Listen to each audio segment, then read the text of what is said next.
exige el 172 ter. Por lo tanto, tal y como está en vigor este artículo, tenemos que decirlo. El tema es qué relevancia le damos. Si entendemos que es el resultado, si tenemos condición objetiva de punibilidad, o si quizá lo más adecuado sería eliminar esta exigencia y convertir este delito en un delito de idoneidad. El tema del dolo es un poco lo que he comentado antes. Si exigimos esta alteración de la vida cotidiana, el sujeto activo tiene que tener dolo de que el sujeto pasivo la altere. Y muchas veces no hay dolo. Por lo tanto, si no hay dolo, no habría delito. Y sorprende que ni en la doctrina ni en la jurisprudencia se suele hacer referencia al elemento del dolo. Y yo creo que es un elemento muy importante que muchas veces sería a una no condena, porque no hay dolo. El activo nos guste o no nos guste. Vale. He terminado ya el repaso a todos los elementos, ¿vale? Entonces, por rápidamente un poco las conclusiones. He terminado con sus obras, el también insistente es suficiente, esa coletilla de sin estar legítimamente dotado entiendo que tampoco aporta mucho y quizás se podría eliminar. En relación con las conductas, igual habría que dar una vuelta, solamente contemplan todo lo que ocurre en la práctica, o habría que hacer alguna definición un poco más genérica. Este elemento creo que habría que eliminarlo, creo que no se puede exigir una alteración efectiva material de la cotidiana, creo que sería más correcto convertirlo quizá en delito de idoneidad. Ahora, todo esto siempre reconociendo que hay que tener mucho cuidado con la aplicación de este delito, los tribunales tienen que ser muy restrictivos, se tiene que demostrar que realmente hay una afectación importante a la libertad provocada por esa inseguridad, temor y miedo en el sujeto pasivo. Se puede castigar cualquier cosa, no se puede castigar simplemente molestia. No puedo decir que el acoso me molesta y quiero estar más tranquila. Hablamos del Código Penal, de derecho penal, mínima intervención, subsidiariedad, y yo creo que eso hay que tenerlo muy presente. Y para terminar, los estudios que se han hecho con víctimas de estos delitos ponen un poco de relieve que las víctimas no están satisfechas con la respuesta penal. Es decir, que lo que ellas quieren simplemente es que el sujeto activo les deje en paz. Es lo único que quieren. Y parece que la respuesta penal que se está dando no consigue realmente esto. Es decir, no quieren que se castigue realmente, sino únicamente que se les deje en paz. Esta idea parece apuntar a que quizá lo que había que incidir más es dedicar recursos a medidas de protección, no tanto al castigo, quizá al procedimiento penal, y que igual había que ir a unas vías alternativas al proceso penal. Es decir, algo que realmente se paga a la víctima y se le deje realmente en paz, siempre teniendo en cuenta, repito, que la intervención penal solamente está justificada, afecta a bienes jurídicos importantes. Y muchas veces, si se hace un poco un repaso a lo que llega a los tribunales, pretende castigar como delito de acoso stalking. Desde que entró en vigor es innumerable la cantidad de procedimientos que se inician como delito de acoso. Y muchas veces hablamos únicamente de molestias. De molestias que pueden ser relevantes, no digo que no, pero que yo creo que se podría articular distinta a la penal para hacer frente a estas conductas. Cuando las conductas solamente son graves y afectan a la libertad del sujeto pasivo, yo creo que casi siempre realmente los delitos tradicionales como las amenazas, las coacciones,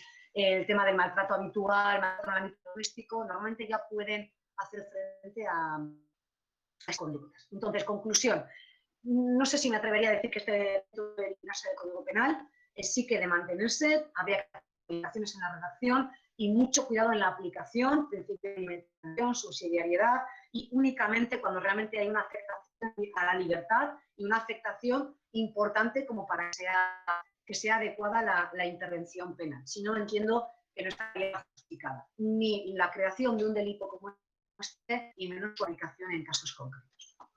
Vale, y en principio esta sería mi exposición, no sé si me he pasado mucho de tiempo. Aquí termino. Itziar, muchas gracias, ¿no? Vamos como un cronómetro, lo tenía claro usted, vamos muy bien de ti. Yo la verdad estaba pensando muchas cosas cuando usted tiene interpretación y a veces ese comportamiento humano natural que a veces las personas consideran hasta qué punto podría transformarse en un delito, ¿no? En Colombia hay un término que se utiliza mucho que algunas veces se utiliza por los hombres y las mujeres, que es el ser tenso. Entonces, cuando tal vez yo estoy tratando de buscar una conquista con una persona, ¿cierto? tal vez me puede, y entonces la mujer diría, uy, qué intenso es este tipo, ¿no? ¿Hasta dónde va? Y en qué punto esa intensidad estaría casi jugando al punto de exposición que estaríamos hablando. Hay, digamos que muchas situaciones para pensar también en la formación del actuar. Tal vez en ocasiones nosotros consideremos que hacemos las cosas correctamente y no sabemos que no podemos estar afectando emocionalmente a las personas que estamos haciendo. Obviamente hay personas que sí lo quieren hacer con toda intención y tienen como buscan esa generación de daño, pero es temas de comportamientos. También estaba pensando, no sé cómo son las situaciones, tal vez cotidianamente, en la habitualidad, como nosotros latinos, que a veces también esas situaciones podrían presentar ciertas afectaciones en la conducta respecto que nos comentaba Itziar. Asimismo, también pensaba hace poco que estaba viendo situaciones similares en el derecho argentino, eh, que pueden llegar a sancionar a las personas incluso por ocasiones menores, fue lo que entendí, tal vez estoy equivocado. Y es que mirando un poco desde este fenómeno en otras jurisdicciones, tal vez ese sencillo incluso el que una persona algo, el coqueteo en la calle, una mala expresión, ya en muchos países está dando para a ciertas conductas de afectación en la personalidad, en la psiquis, en el comportamiento de las personas y están buscándose límites, delitos. Entonces, todo esto, la verdad, de forma personal, me hizo pensar y yo sé que a muchas personas también aquí en el auditorio. Por eso mismo, varias personas escribieron y entonces aquí hay algunas preguntas muy interesantes. Voy a mirar cuáles, por razones de tiempo, le puedo presentar. Y adelantando, hay una pregunta de una persona en Duitama que no la voy a en este momento porque tal vez es más del otro ponente y la voy a dejar para esa situación. Entonces, Itziar, la primera pregunta es del señor Horacio Eslava, quien pregunta desde Duitama.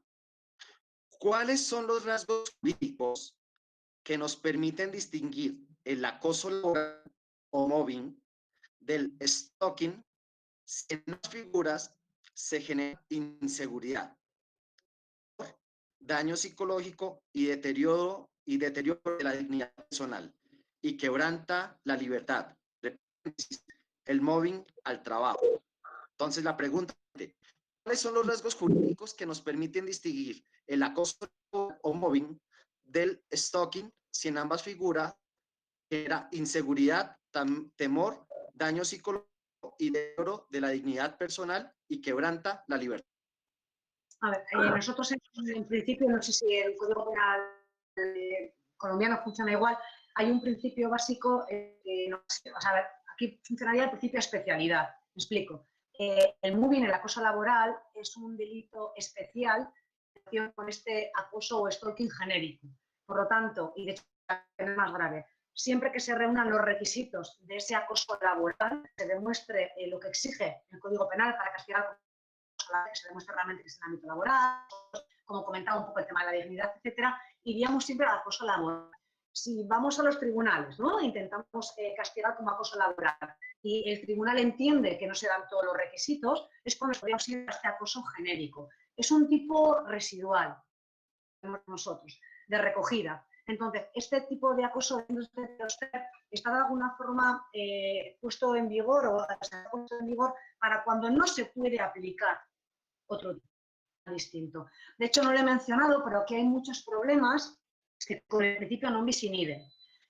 Imaginemos que la cantidad de conductas, ¿no?, puntuales que lleva a cabo el acosador, una encaja en el acoso laboral, otra encaja en el acoso sexual, otra encaja en el acoso inmobiliario, otra encaja en el delito de amenazas, otra encaja en el delito de lo que se os pueda ocurrir.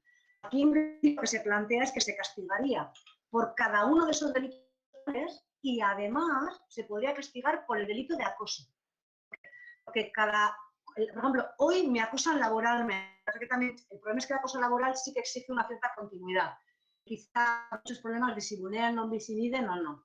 Entonces jugamos, por un lado, si el tipo encaja mejor en un delito de acoso laboral, iríamos a laboral sin ningún tipo de dudas, porque además las consecuencias son mejores para la víctima. Si no encaja en el acoso laboral, nos podríamos plantear ir, en este caso, el stalking. Problema, si además hay otra serie de conductas adicionales, de 172, que también se podría aplicar. ¿Cabe acoso laboral y además el stalking? Pues aquí es donde también hay muchísimas dudas. El contempla la posibilidad de aplicar todos los delitos. Es decir, el delito que da lugar a la conducta concreta y además el delito de acoso. Muchos autores entienden que vulnera el non bis in idem, pero aquí estamos empezando a aplicarlo y se va a dar un poco de problemas. Ahora, para diferenciarlos, diría que teóricamente es muy fácil. En el acoso laboral.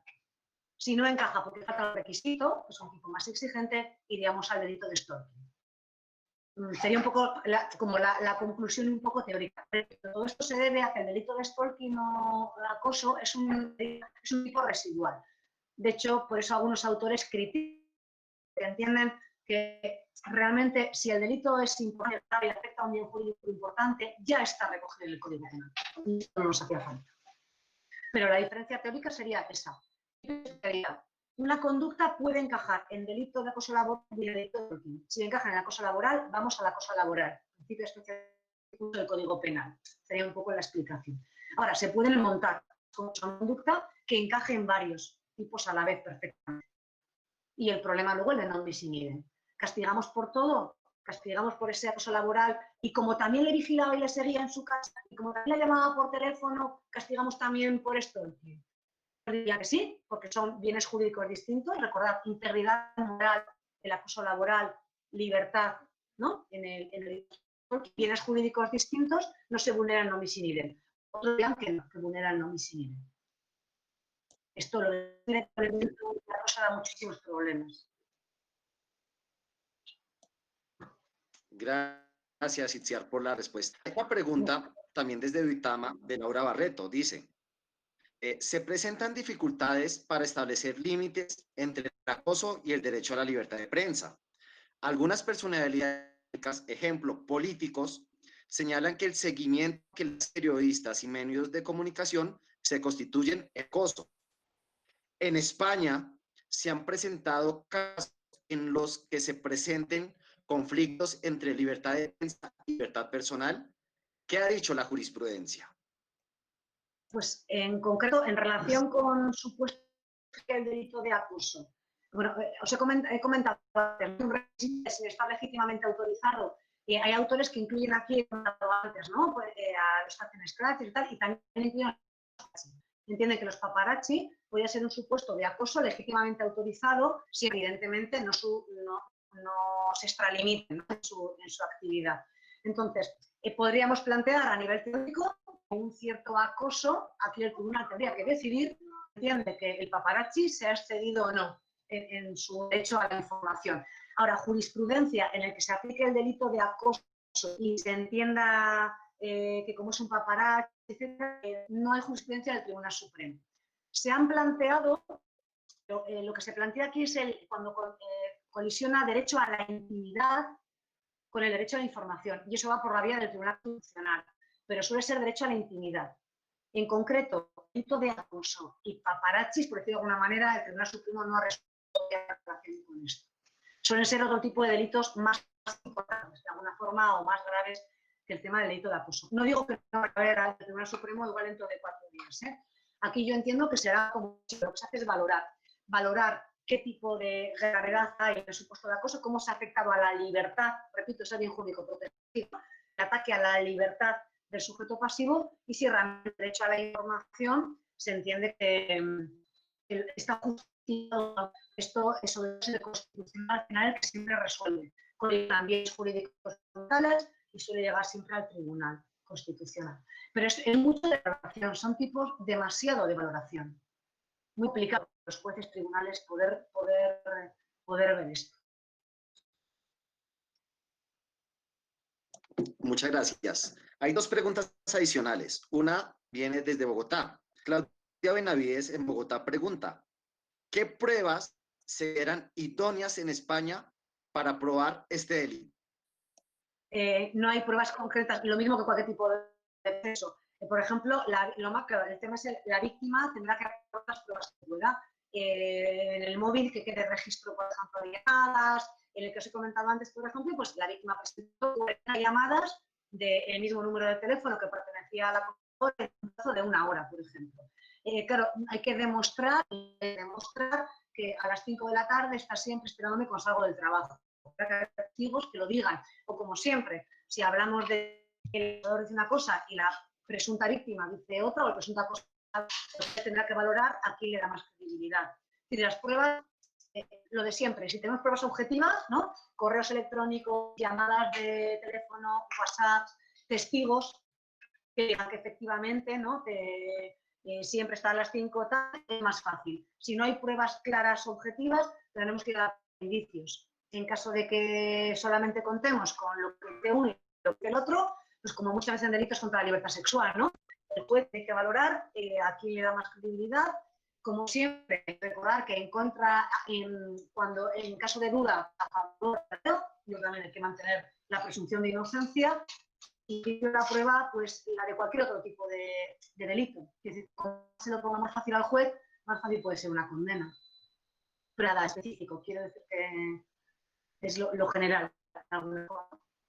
A veces complicado porque son igual situaciones en las que solamente la víctima ve al acosador que está, ¿no?, a tal hora en el sitio, no tiene pruebas objetivas, no hay cámaras, no hay... Depende de qué móvil llame, puede que sea un móvil que no se pueda rastrear, ¿no? De correos de una dirección IP que no se puede rastrear. Entonces, claro, estamos como siempre con la dificultad de la prueba. Muchas gracias. Valderrama, desde Duitama, pregunta: de acuerdo a lo indicado, cuando no se ha vulnerado la libertad del sujeto pasivo, debido a que éste no puede cambiar su vida cotidiana, pero las acciones hostigadoras por el sujeto activo siguen siendo insistentes y constantes, ¿no existiría una revictimización al sujeto pasivo o vacío respecto a la tipificación del delito? Sí, es lo que he comentado antes. La exigencia de que el sujeto pasivo tiene que alterar gravemente la vida cotidiana, lo que plantea es el problema que se daría en este caso. Es decir, no puedo cambiar mi vida cotidiana, por lo tanto el tipo no está consumado, no voy a castigar como delito consumado. En su caso como tentativa, salvo que interpretemos o que cambiemos la redacción del Código Penal. Pero en principio, tal y como exige el Código Penal ese requisito, es que no podríamos castigar como acoso consumado, en principio. Hay autores que entienden que esta redacción hay que interpretar de forma muy amplia y que, por ejemplo, el Tribunal Supremo condenó cuando lo que hizo la víctima fue pedir una orden de alejamiento. Si entiende que pedir orden de alejamiento es alterar gravemente la vida cotidiana, yo creo que casi ahí va a poder encajar cualquier cosa. El que ha puesto una denuncia, ha denunciado en el juzgado de guardia. Es que se pedido una orden de alejamiento, ¿no? Por lo tanto, ya estaría. Ahora, yo creo que eso realmente es hacer una interpretación demasiado amplia del Código Penal, prohibida por el principio también de la prohibición de la analogía. Yo creo que no queda otra. O hacemos una interpretación tan amplia como esa, en estos casos, como mucho, delito en grado de tentativa. Y puede que sean casos muy duros y realmente dignos de castigo, ¿no? O sea, pero por eso lo que se pide es un poco la modificación de la redacción penal y que esa alteración de la vida cotidiana no sea un elemento del... Pero si no, nos como consultor no podemos castigar. Cuando no hay dolo en el objeto activo, si no hay dolo, no hay dolo. Y como falta un elemento básico, no hay delito. Entonces, por eso digo que el legislador se puede dar alguna vuelta para mejorar la redacción del tipo, si se quiere mantener, creo yo. Muy bien. Finalmente, Joaquín Pérez pregunta: ¿cómo se hace esta regulación jurídica cuando el delito es cometido por menores de edad? Vale. En nuestro ordenamiento, el tema de los menores va de la siguiente manera. Cuando un menor de edad lleva a cabo una conducta recogida en el Código Penal, por lo que tenemos que demostrar que se dan los elementos del tipo, lo que se hace es aplicar el sancionador de la Ley Penal de Menores. pero para poder condenarle tiene que llevar a cabo el tipo del 172 ter, con lo que en ese sentido no habría ninguna diferencia. Es distinto, ¿no?, el proceso, las consecuencias jurídicas, quiero decir, pero llevar a cabo el delito o no, los requisitos serían los mismos. Tendría que demostrarse que se dan todos los elementos del tipo. Y luego ya se intervendría la vía, pues eso, un juez de menores, procedimiento de menores, todo eso sí. Pero en sí el tipo penal sería el mismo. Itziar, muchas gracias por esta presentación, por resolver las preguntas. Voy a paso a nuestro siguiente ponente del día de hoy, que va a hacer una aproximación más concreta al derecho colombiano y tratar de que la idea quede más concreta para nosotros aquí en Colombia frente a lo que acabas de informarnos y enseñarnos. Nuevamente, muchas gracias y bueno, le doy paso al doctor Raúl Santa Cruz, no sin antes presentarlo. Entonces, quiero pedir un segundo, por favor.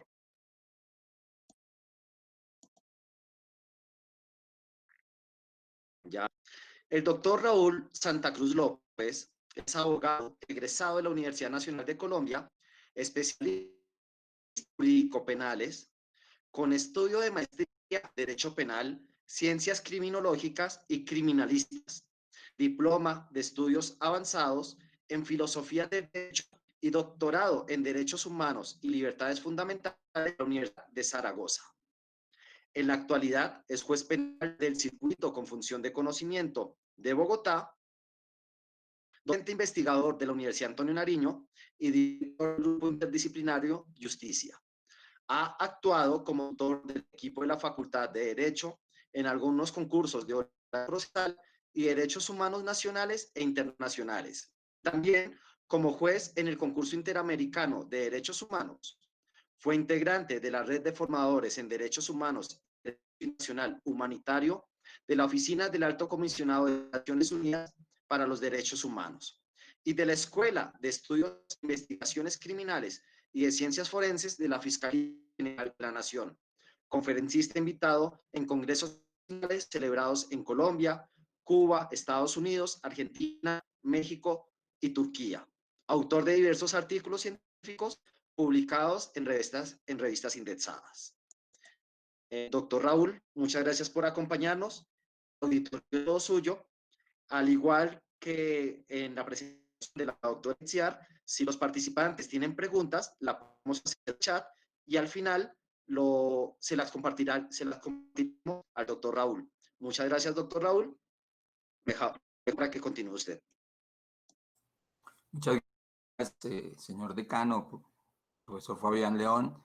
Un cordial saludo a la señora decana nacional, la doctora Giñola Blanco, y por supuesto para nuestra expositora internacional, la profesora Itziar Casanueva Sanz. Bueno, entrando en materia, voy a compartir una pantalla. Sí, vamos a compartir aquí la presentación.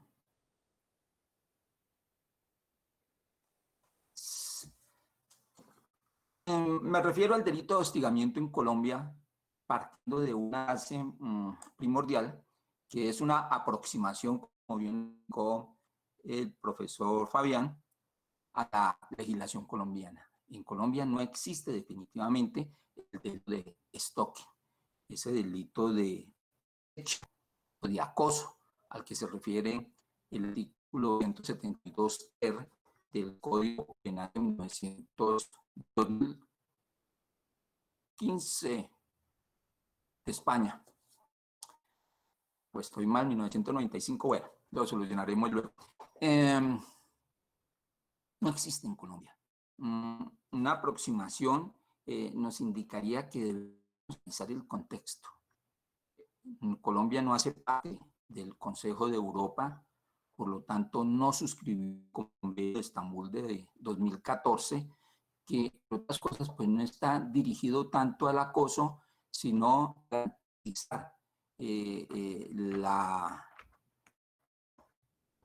no acoso hacia las mujeres, a prevenir la lucha contra la violencia contra las mujeres y la violencia doméstica. Esa fue la finalidad o el marco legal dentro del cual se expidió o se incluyó este delito en el Código Penal español. Pienso yo que hay razones de índole textual, geográficas, históricas, políticas, económicas, sociales y demás que han hecho que en Colombia ese comportamiento no sea considerado como delito, incluso razones técnicas. Y no lo es porque la situación es muy diferente, la de un país europeo como España y los demás que hacen parte de ese Consejo de Europa, y la de los países latinoamericanos y sobre todo Colombia. En Colombia es mi estimación personal, una situación de grave injusticia social, de contradicciones económicas, sociales, políticas que han mantenido a este país en una violencia se ha extendido por más de 70 años, viene desde los años 50, del pasado, después de la muerte de Gaitán, y hasta el momento continúa vigente. En este año, en lo que ha corrido este año, 17 de los 32 departamentos del país se han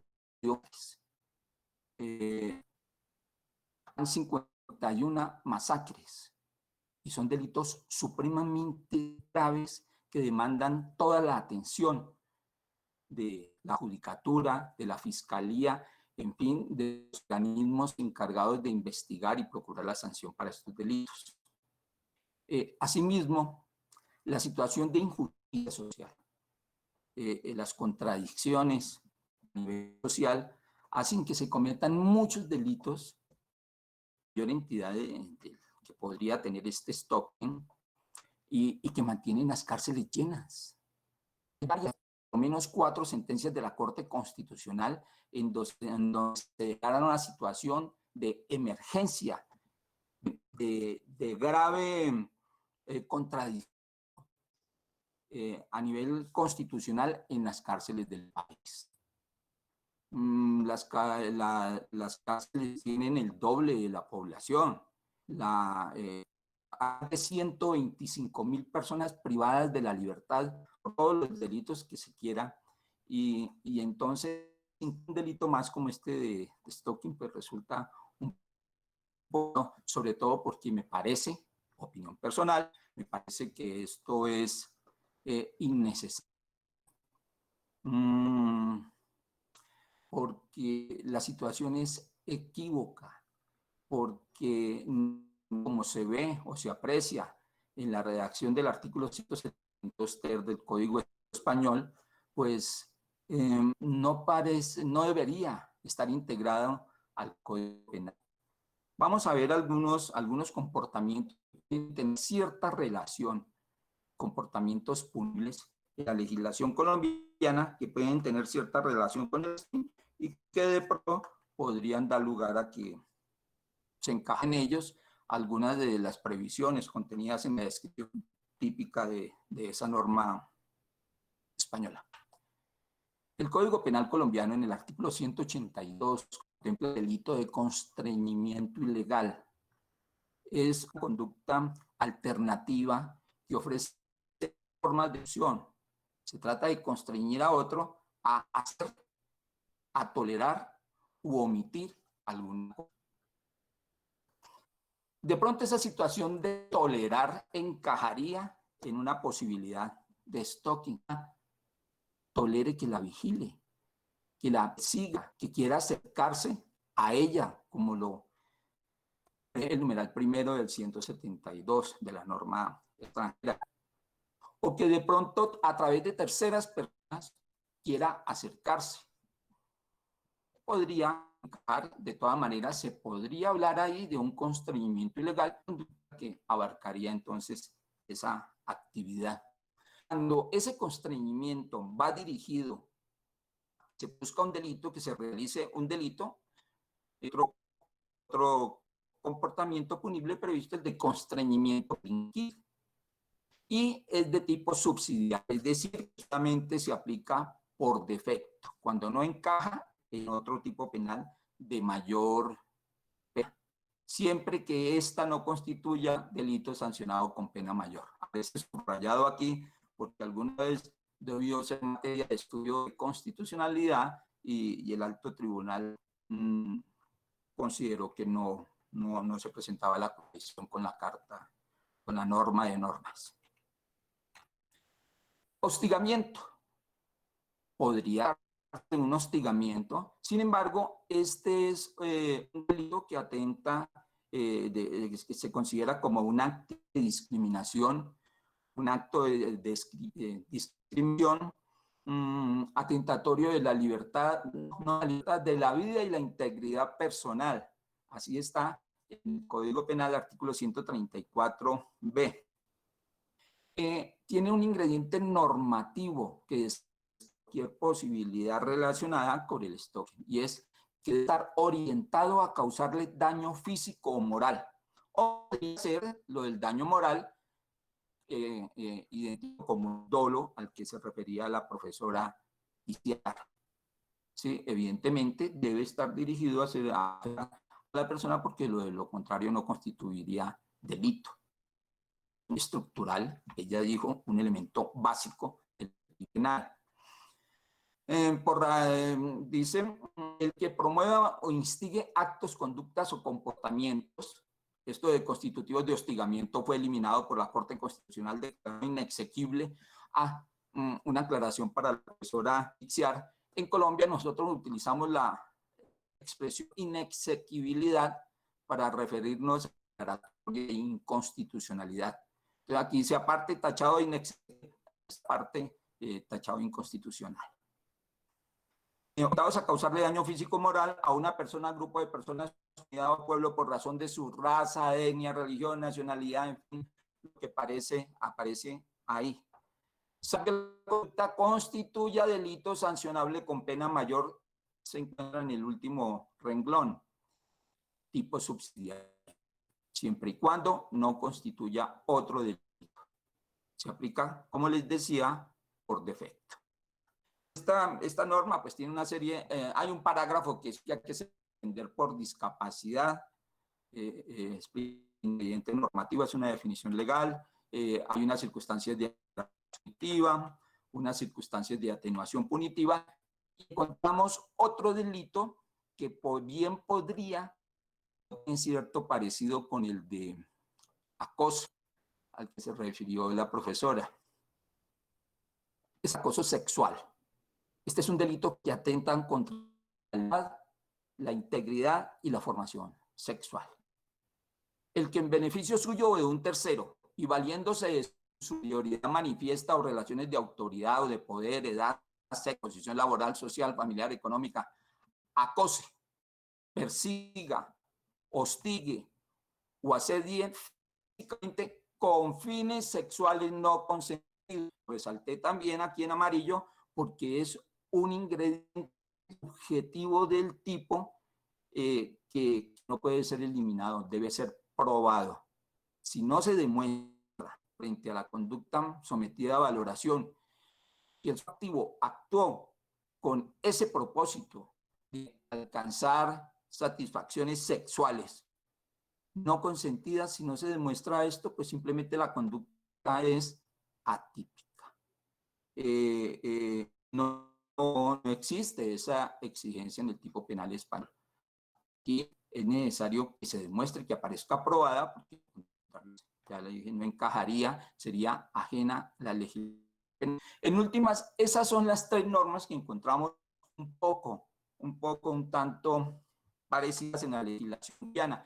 Tiene circunstancias de agravación punitiva genéricas, y hay alguna jurisprudencia sobre estas sentencias que tengo aquí sobre vigilancia y seguimiento de personas. La vigilancia y seguimiento de personas en Colombia solamente puede ser realizada por la Fiscalía General de la Nación y previa autorización de un juez de control dentro de una investigación formal, una indagación. Hablamos de la ley 906 de 2004.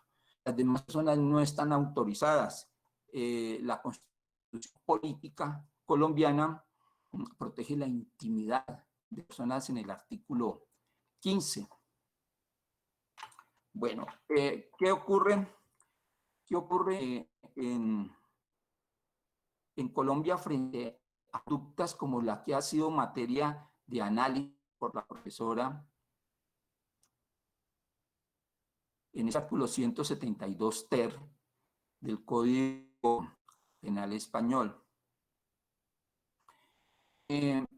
La vigilancia, que una persona vigile, persigue, busque cercanía física, pues es que no alcanza, digamos que no tiene esa suficiente como para constituir delito.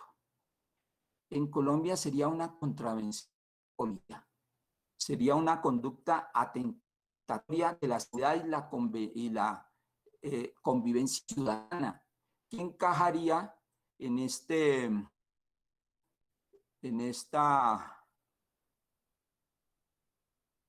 ley 1801 de 2016, por la cual se expide el Código Nacional de Seguridad y Convivencia Ciudadana. Se seguiría entonces el procedimiento previsto en esta norma. Esta norma es bastante amplia y es muy de avanzada, podríamos decir, en cierta forma, porque no define conductas. A diferencia del código anterior, simplemente marca unas pautas, unos derechos y deja la posibilidad de que el operador, el aplicador del sistema, en últimas determine si hay lugar o no a la imposición de una medida preventiva o de cualquier índole. Entonces, ¿cuál sería el procedimiento? Una persona es perseguida, es molestada por otra, pues se queja ante la policía y la policía toma las medidas que resulten, que considere procedentes. Por ejemplo, amonestación en privado es una medida de carácter educativo y a través de la se le indica que debe tener de realizar ese comportamiento, de vigilar, de buscar la cercanía física, por ejemplo,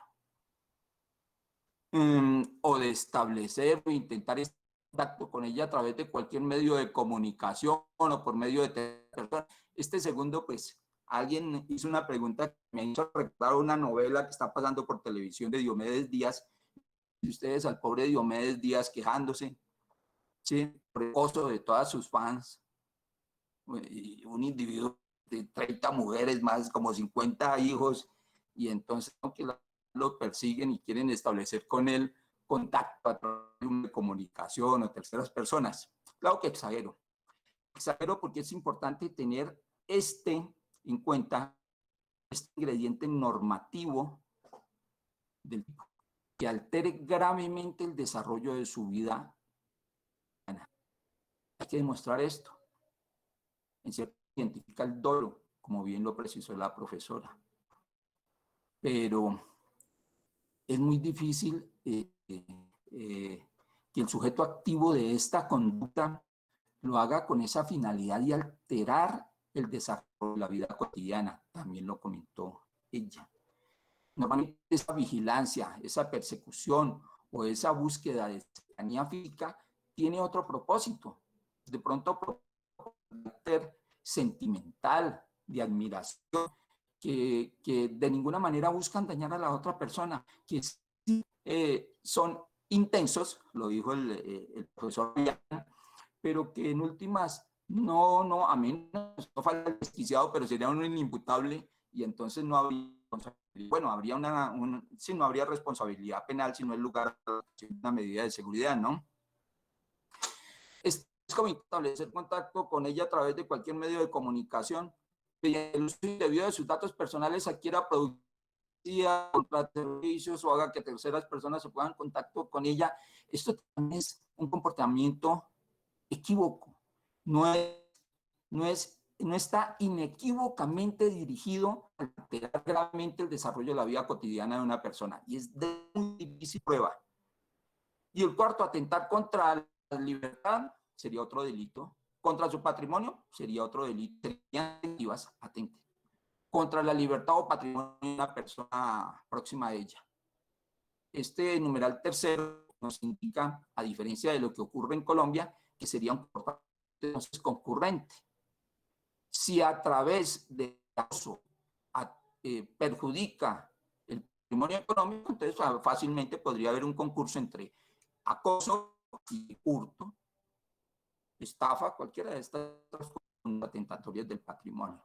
¿Por qué? Porque dice que las penas en este artículo numeral tercero se impondrán sin perjuicio de las que pudieran corresponder a los delitos en que hubieran concretado los actos de acoso.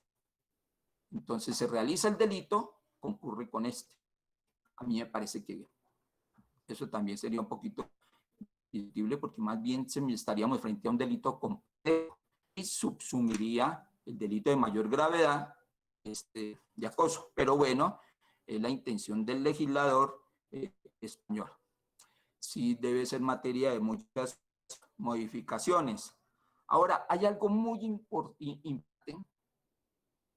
y me recuerda esto a Beccaria de los delitos y de las penas. El Manzare Beccaria habla de la intervención que debe tener el pueblo, la participación del pueblo en la administración de justicia.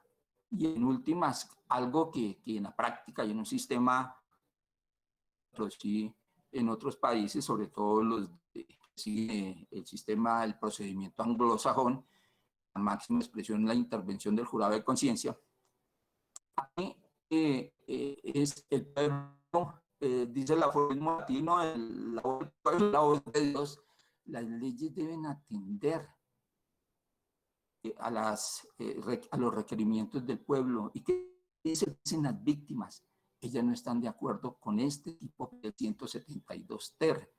¿Por qué? Porque es que ellas no buscan sanción, no quieren que esta persona vaya a la cárcel en últimas, no quiere que se le castigue, lo que cese esa actuación inapropiada que está realizando, que no les va a llamar, que no les pague las cuentas, que no le mande flores no pedidas, cosas por el estilo. Se ve atacado aquí con este comportamiento típico. Entonces, no quieren eso. Lo que quieren, no que vaya, lo que quieren es que cese ese asedio, esa intensidad, en otras palabras. Y si miramos, pues, la intención, demostrar el dolo, yo creo que es un poquito complicado. Demostrar el dolo es difícil. Y establecer jurisprudencialmente algo así como una tarifa probatoria también me parece inapropiado. Entonces, que en 2 días hay delito, pero si son 2, entonces no. Que si llama todos los días durante una semana, hay delito, pero si llama sino 3 días a la semana, no. Cosas por el estilo.